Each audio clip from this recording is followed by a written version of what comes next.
Before I get the thoughts of Ashley and Eugene on this contest, WION correspondent Dan Ashby filed this report from Moscow earlier today about how the fans have reacted to the lowest ranked team in the tournament making a dream run to the last 8. Listen in.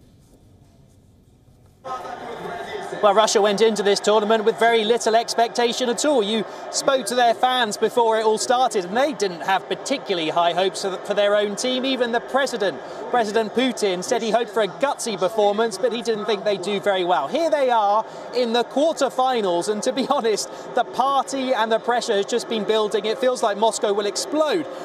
The presidential spokesman, Peskov, said that when they beat Spain, the scenes in Moscow were similar to the end of World War II. So you can now see Russian fans out here watching the other games. They're in the peculiar position of looking at other teams, wondering if they may face them in the semi-finals. A very exciting time to be a Russian fan. That being said, they go into the Croatia game once again as the underdogs. Croatia, of course, have Modric. They play better open attacking football, but Russia will come as Russia does. They will put their men in defence, a hard team to break down. And can you imagine if Russia get through to the semi-final, what indeed the scenes will be like in Moscow? Yes, it's going to be one massive party if that happens. Here's a look at the two teams for tonight's showdown then.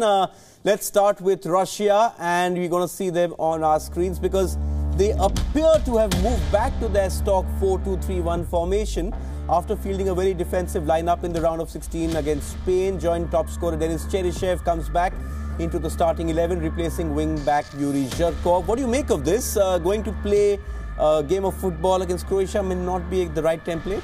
I think it's a gamble. You know, they got through the Spain game because they were compact, defensively good, and they're always a little bit of a threat with Zuba up front.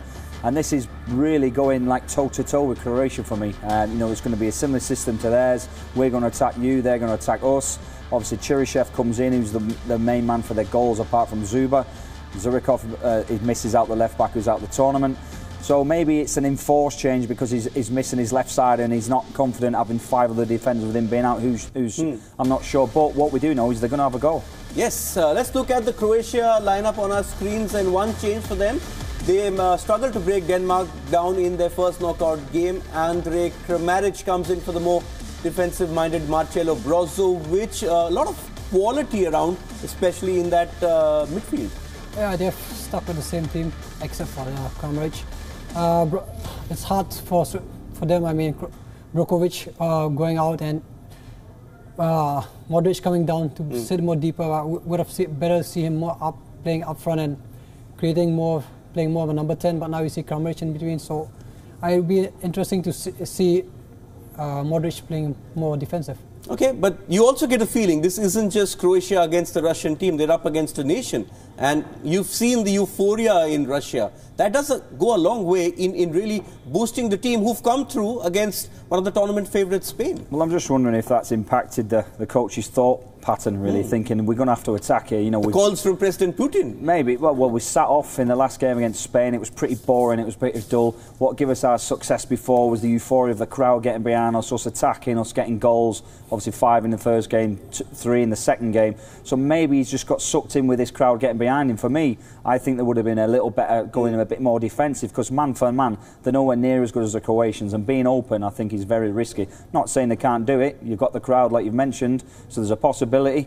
Obviously, Modric and Rakitic sitting deep. You know, they're not massively defensive minded, so there may be an opportunity. Let's see. Obviously, the 90 minutes will surely tell us. Yes, and as he's saying, you know, the difference in quality is obvious, but you're at a stage at a World Cup with a semi-final berth up for grabs. Does it make a difference that the other team has got better players than us, or you now so confident thinking we'll go out there, we'll win this, doesn't matter who we're playing? No, I mean, provided that you understand the technical part of it, the tactical part of it. I mean, knowing that the Croatian team is a better, obviously, man-to-man, but like a coach at previous said, like they should stick to their stronger points, like what they did against Spain. I mean, going up, obviously the fight is there, the spirit is there, the motivation is there, playing in front of your nation. That is there to push them. But I mean, when it comes to the tactical part, I would have approached it differently.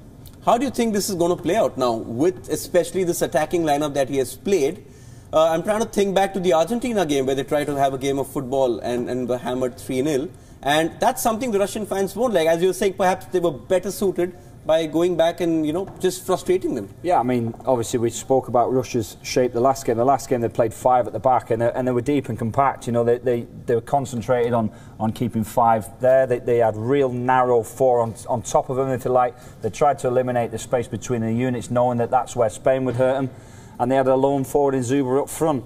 Croatia were 4-3-3 in the last game. You know, we spoke about Modric here and Rakitic here. That's really their strength, because these can both go forward because they have a defensive midfielder sitting off. And both teams have kind of changed, if you like. You know, Croatia have gone to a 4-2-3-1. So all of a sudden, you know, Modric and Rakitic are sitting off. And can they break lines and get forward? And all of a sudden, Russia, it looks like, they're going to go to a 4-2-3-1 as well. So it's 2 identical sides. The keys will be Cheryshev on the left-hand side. Yes. You know, he needs to probably get himself narrow. We've seen him get across even this defender when the ball's on the opposite side. When the ball's in this kind of position, we've seen Cheryshev get into these positions across defenders and score goals, even though he plays on the left-hand side. So he'll be key for Russia if they are to score. Okay. They have got the added threat of Zuber. You know, they can go long into him. We've seen him score a goal even from this kind of range, long balls into him and him fighting and getting his goals. So maybe you might see Russia being a little bit direct.